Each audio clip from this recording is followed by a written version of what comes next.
രാത്രി ആയപ്പോഴത്തേക്കും ഉമ്മയും വാപ്പയും കൂടി വന്നിട്ടുണ്ടായിരുന്നു കേട്ടോ. പിന്നെ നമ്മുടെ അയിനൂസ് ദേ വാപ്പയുടെ മേത്തോട്ട് കയറിയിട്ടുണ്ടായിരുന്നു. വാപ്പ കുറേ നേരം അവളെ കളിപ്പിച്ചുകൊണ്ടിരിക്കുകയായിരുന്നു കേട്ടോ. പിന്നെ അവർക്ക് ഇതേ കുടിക്കാൻ വേണ്ടിയിട്ട് ഞാൻ എന്താ വെള്ളം കൊടുത്തിട്ടുണ്ടായിരുന്നു കേട്ടോ.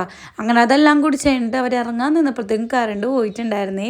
പിന്നെ കറണ്ട് പോയതുകൊണ്ട് തന്നെ ഞാനിവിടെ ഒറ്റക്കായതുകൊണ്ട് ഉമ്മ എനിക്ക് കൂട്ടിരിക്കുക കേട്ടോ. ശനിക്കാക്ക് എന്തായാലും വന്നിട്ടില്ല. അപ്പോൾ ഉമ്മ പറഞ്ഞു കറണ്ട് വന്നിട്ട് പോവുക, അല്ലെങ്കിൽ ഇക്കാക്ക വന്നിട്ട് പോവാന്ന് പറഞ്ഞിട്ടാ.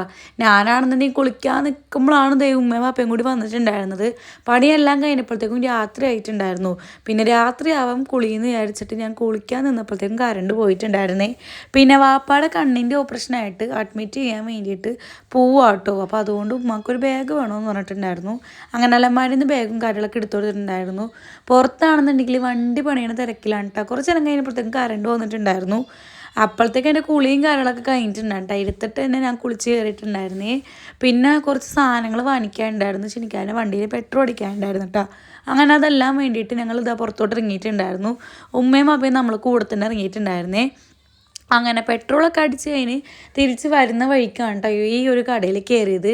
ഇവിടെ ഏതെടുത്താലും 180 രൂപ വരുന്നുള്ളൂ കേട്ടോ. അതിപ്പോൾ എന്ത് സാധനമാണെങ്കിലും ചെറുതാണെങ്കിലും വലുതാണെങ്കിലും 180 രൂപ വരുന്നുള്ളൂ ഏത് സാധനം എടുത്താലും.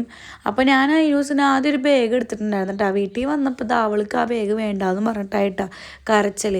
അപ്പോൾ ഇക്കാക്ക് പറഞ്ഞു എന്തായാലും നമ്മളൊരു കാസ്ട്രോൾ അല്ല, നമ്മളൊരു സവാളയൊക്കെ അരിയുന്നൊരു ചോപ്പർ കണ്ടിട്ടുണ്ടായിരുന്നു കേട്ടോ. അപ്പോൾ അത് വാങ്ങിക്കാമെന്ന് വിചാരിച്ചിട്ട് എന്തായാലും നമ്മൾ റിട്ടേൺ പോയിട്ടുണ്ടായിരുന്നു. എന്നിട്ട് അവൾക്ക് നമ്മളൊരു ഡോക്ടർ സെറ്റ് വാങ്ങിച്ചിട്ടുണ്ടായിരുന്നു കേട്ടോ ഈ ബാഗ് കൊടുത്തിട്ട്. പിന്നെ ഒരു നമ്മുടെ ചോപ്പറും കൂടി വാങ്ങിച്ചിട്ടുണ്ടായിരുന്നേ. അങ്ങനെ നമ്മൾ ഇതാ വണ്ടി എടുത്തിട്ട് ഇറങ്ങിയിട്ടുണ്ടായിരുന്നു കേട്ടോ. അവർ കട പൂട്ടിയിട്ടുണ്ടായിരുന്നു. പിന്നെ നമ്മൾ കാര്യം പറഞ്ഞപ്പോൾ അവൾക്ക് മനസ്സിലായി.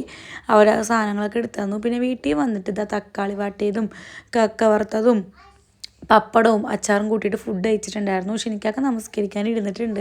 ഞാനാണെന്നുണ്ടെങ്കിൽ നാളത്തേക്കുള്ള പുട്ടിനുള്ള പൊടിയും കൂടി ഞാൻ ശരിയാക്കി എടുത്തിട്ടുണ്ടായിരുന്നു കേട്ടോ.